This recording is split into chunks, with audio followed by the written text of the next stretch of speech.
Hello and welcome to Vlogmas Day 9. I am outside with nature. It's wild. But basically, today's a little bit different. I want to talk about how YouTube collabs helped me become a Skillshare teacher. But before I do that, I need to record my portion of a YouTube collab before it starts raining. And it's just awkward being out here because I have neighbors. So I'm gonna do that, and then I will be back. There's a little chicken that's been watching me this whole time. It's quite distracting.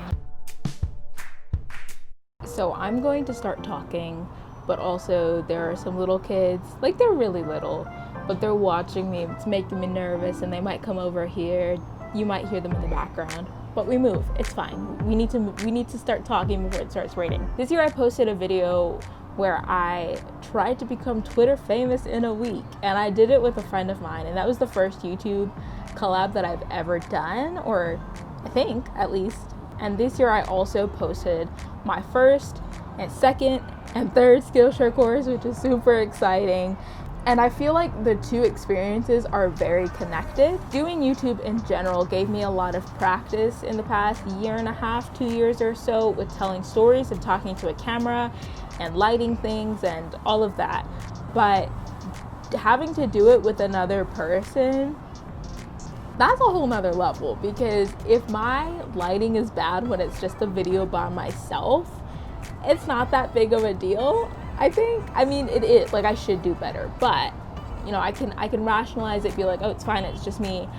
But when another person is in the video, I feel like I need to up my quality so that I don't let them down or don't make them look bad. And so the practice of collabing with other people, so there was the one with Hani, which is Twitter famous. There was one with Amy, which is reading every book that we didn't finish in 2019, and then there was the Apart But United collab, and we'll get to that in a second.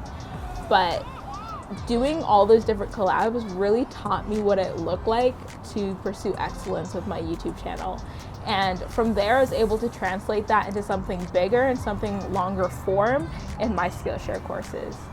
And so with the Apart But United collab specifically, and I know I've talked about it a couple times this month, but it's really important. So with that collab specifically, every week that we would put out a video, we put out a video once a week for 9 weeks.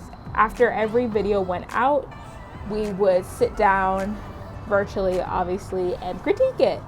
And we would be doing critiques throughout the week, but really after the video was out, that was the biggest time for critiques. And it was very specific stuff like, oh, Kamel, maybe don't wear that color shirt with that color background. Maybe you should sit outside.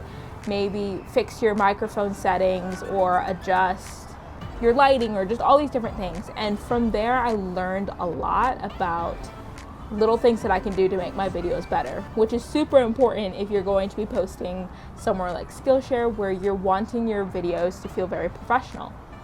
And with that collab, we each only had a minute or less to get our point across. And that's really difficult. So rather than having a 5 to 10 minute video by myself, I was one of 9 people speaking, and I had 30 seconds to 1 minute, depending on how many of us were involved that week.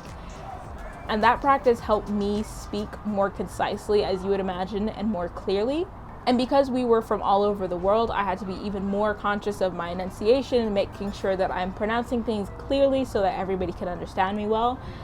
And so all of those things were really good practice for me then getting to make my own Skillshare course. How many times am I going to say Skillshare in this video? Even if I hadn't learned anything about lighting or sound or exuding my personality on camera, even if I hadn't learned any of that this year, the habit of creating was huge for me, because Skillshare courses are long. Some of them, so my courses right now range from 30 minutes to 45 minutes, an hour or something like that. But I had to stand there for 2 or 3 times that amount of time because I had to keep redoing takes. And if I hadn't gotten to the habit of creating, that would have been even more tiring than it already was.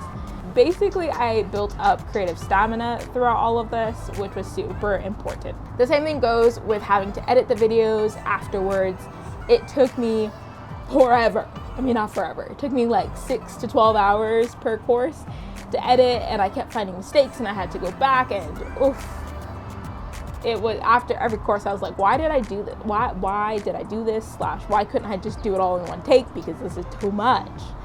But the fact that I had edited a bunch of videos this year was good practice to lead up to this moment. So once I came up with an idea for the courses that I wanted to do, I needed to make sure that they were Skillshare appropriate. And so Skillshare has a teacher handbook, and if you want me to break down further how to actually make your own Skillshare course, let me know in the comments below. But basically there's a teacher handbook. I had to read through that and make sure that I wasn't just making a bunch of YouTube videos and posting them to Skillshare. I was making Skillshare type videos. I have people staring at me. So I did that. I'm out of focus. Okay, I'm back in focus. Oh, I'm out of focus. I'm back in focus. Oh my gosh. Basically, what I'm trying to say is that this year and all the videos that I made and all the videos I made with other people and hearing their critique and their opinions helped me be a better video creator and help me get closer to my goals, which is super exciting. So thank you so much for tuning in to today's Vlogmas video. I will see you tomorrow, and have a good day.